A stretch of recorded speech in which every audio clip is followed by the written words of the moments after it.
Good morning, everyone, and welcome to our Sunday service message for March 29th, 2020, brought to you by Unity Clear Lake Center in Lower Lake, California.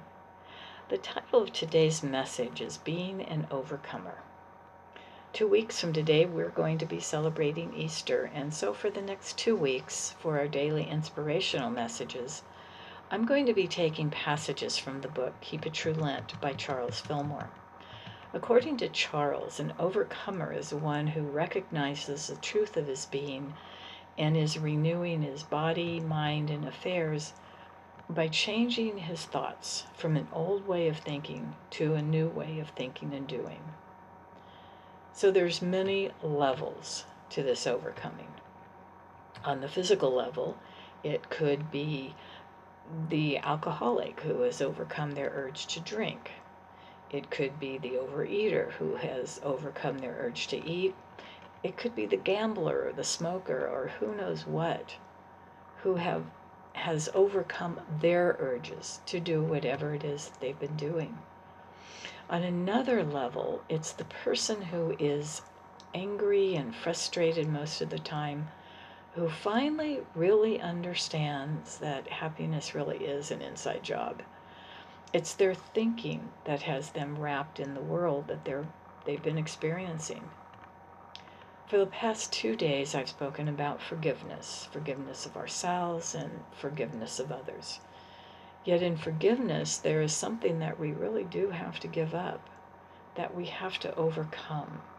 We have to overcome the urge and the desire to stay angry, hurt, jealous, fearful. So this is another type of overcoming. Right now, for many people around the world, there's an overcoming of the fear that's going on around us because of this virus.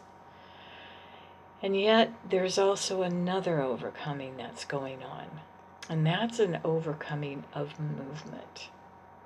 So how many of us are so used to getting up in the morning that we have a routine and then we have to be out the door for this meeting or that meeting, for this job or that?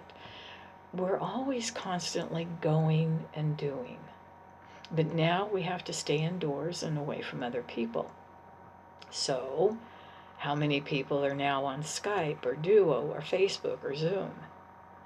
Have we just allowed the internet to take place of our physically going and doing?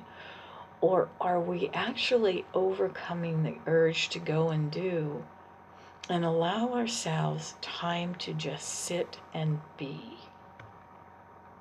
Are you taking time to overcome the urge to move and to replace it with time to just sit still and commune with God? Charles Fillmore wrote in Keep a True Lent that to the one who overcomes and demonstrates the divine law, not only in service to life, but in innermost consciousness, spiritual power, mastery, and dominion are then attained by the overcomer. Jesus said, "To that who overcomes, I will give him to sit down with me in my throne." So what was Jesus talking about here to the one who is the overcomer? Was it to the alcoholic who overcomes the need to drink, or the overeater who needs to eat, the gambler who needs to gamble? In some ways, yes, because for some, that is the starting point for a life on a spiritual path. For others, it's taking the inscription from the Temple of Apollo at Delphi, know thyself. Know thyself, know your own mind, know your own heart at the deepest level. But what mind are we talking about? Are we talking about conscious thinking mind? Or are we speaking about the spiritual mind that we all have, that is our full connection with the God energy that resides inside of us? This is the greatest mind that we have to get to know. This is the mind that says everything is in perfect divine order. This is the mind that says, trust me for all your good. This is the mind that knows that health, happiness, wholeness, and abundance is ours when we put our attention on God and the things of spirit rather than on the things of this earth.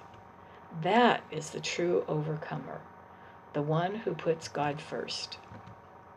One of the laws of mind and one of Unity's 5 precepts is thoughts held in mind produce after their kind. In other words, the thoughts we hold most commonly in our minds and our hearts project out from us, and we become that which we think about all the time. A true overcomer is one who has put aside the pulls from the outside world and makes the choice to live from the within that is in perfect contact with the God force, the Christ force energy that flows through us. That overcomer, the one who puts their thoughts and energy on God first, it was to this overcomer that God was speaking of when he spoke through one of the old prophets and said, I will restore to you the years that the locusts have eaten.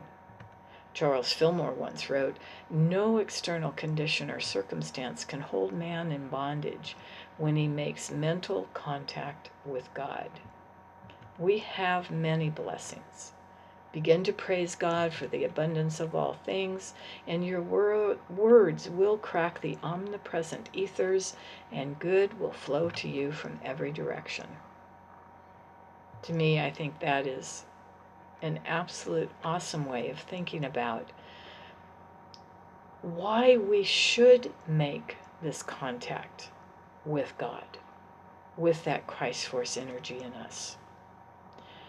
All things are possible to us, but we have to believe in this inner spiritual part of ourselves, the part of us that is the truth with a capital T of our being, the part of us that is 100% connected to God as the Christ we are. We as human beings spend a lot of time building our muscles by exercise, building our minds by reading and learning.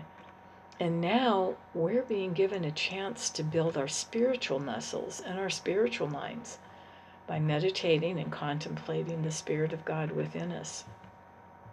We can all be overcomers of this world, where we no longer fear the world about us, but know, as the old saying goes, greater is that which is within me than that is which is within the world. Even the scientific world recognizes the fact that man has within himself the capacity to reform the world around him. The scientific world has even been able to prove that with every thought we think, there is some movement of active forces. Not only a movement of those forces, but a movement of everything connected to our consciousness, our body, and our world. Joe Dispenza is one of those in our modern world who has been able to prove that those who sit in meditation, those who put their conscious mind on the energy of the God source around them and sit in that energy for periods of time, have incredible physical healings, emotional healings, and even financial healings.